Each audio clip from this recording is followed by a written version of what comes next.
এরকম কার ঘরে আছে দেখো, আমি খালি একটুখানি রেখে দিয়ে আমি একটু বাইরে বেরিয়েছিলাম দরকারে, ঠিক আছে। দেখো এরকম বোতল এর আগে একটা নষ্ট করেছে, কেনা বোতল আমার, ঠিক আছে। আর এই যো এই যো এই যো এইটা হচ্ছে হারামি, এই যে এই যে এইটা হচ্ছে বেশি হারামি। কেন জানো তো, এ কিন্তু এরকম করতো না। এই যে এ ওকে উৎসাহ দিয়েছে, বলছে তুই ভাঙ ছেড় যা খুশি কর, মা বাবার সাথে আমি বুঝে নেবো।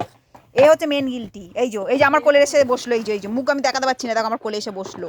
আর আরেকজন আছে ওই যে ওখানে, ওকে বেঁধে রেখে দিই উৎপাতের জন্য। এই যে হাঁপিয়ে গেছে, চিল্লাতে চিল্লাতে জল খাচ্ছে এখন, দেখো দেখেছো তো, দেখো বন্ধুরা দেখো এই যে বোতলটাকে দেখো কি অবস্থা করেছে।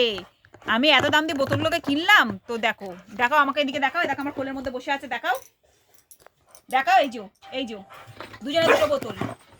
এইটা হচ্ছে বদমাস, এটা একে উৎসাহ দিয়েছে। এ কিন্তু আগে ভালো ছিল, এ কিন্তু একটু ভাঙচুর করতো না, ঠিক আছে। এই যে এইটা দেখো আমার কোলের মধ্যে আবার বসে করছে, দেখেছো বন্ধুরা। দেখো কার ঘরে এরকম আছে কমেন্টে জানাবে, আমার হাড় মানালে। ওকে ঘরে রেখে দিয়ে যাওয়া যায় না কোথাও, আমি যেটু দরকারে বেরোবো মানে রেখে দিয়ে গেলে আমার ঘরে সর্বনাশ করে দেয় এই দুটো মিলে। ও তো কথা থাকে, ও কোনো সমস্যা করে না, কিন্তু মেন হচ্ছে এই দুটো মিলেই।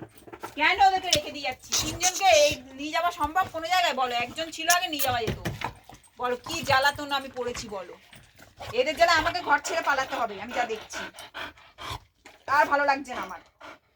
জ্বালিয়ে মাছ, এরা একটু মায়ের কষ্ট বোঝে না। তো এই বদমাশগুলোকে দেখাও, ও তো কিছু করেনি, এই বদমাশগুলোকে দেখাও। তো দেখো বন্ধুরা, এরকম কার কার ঘরে আছে কমেন্টে জানাবে, ঠিক আছে। তো চলো দেখো, তো চলো সবাই সুস্থ থেকো, ভালো থেকো, শুভরাত্রি।